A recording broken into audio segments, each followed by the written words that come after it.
జై Shriram. Welcome to our channel IVM vlogs. నేను మీ సంపద రచిత. నేనైతే ఈరోజు 300 కిలోమీటర్స్ జర్నీ ఎర్లీ మార్నింగ్ లేచి ఒక ఇంపార్టెంట్ పర్సన్ కాలేజ్ ప్రిన్సిపల్ని కలవడానికి అయితే వెళ్ళాను. 300 కిలోమీటర్స్ అయితే జర్నీ.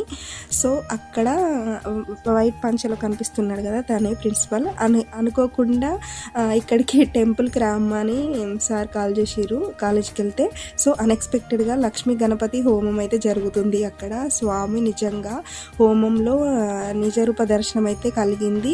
మనం అనుకోకుండా స్వామి ఆశీర్వాదం ఉంటే ఏదైనా జరుగుతుంది అన్నదానికి ఇదైతే నిదర్శనం. ఎందుకంటే ఒక వర్క్ మీద వెళ్ళేసరికి ఇంకోటి అక్కడ సాక్షాత్తు స్వామి ఎదురుగా వచ్చి పిలిచినట్టు అనిపించింది. నాకైతే చాలా హ్యాపీగా అనిపించింది. ఇక్కడ హోమం జరిగిన తర్వాత అందరికైతే అయ్యవారి బొట్టు అయితే పెట్టారు. నేను వెళ్ళిన పని పూర్తవడంతో పాటు ఆ అమ్మ ఆశీర్వాదము ఆ స్వామి ఆశీర్వాదం అయితే లభించింది. థ్యాంక్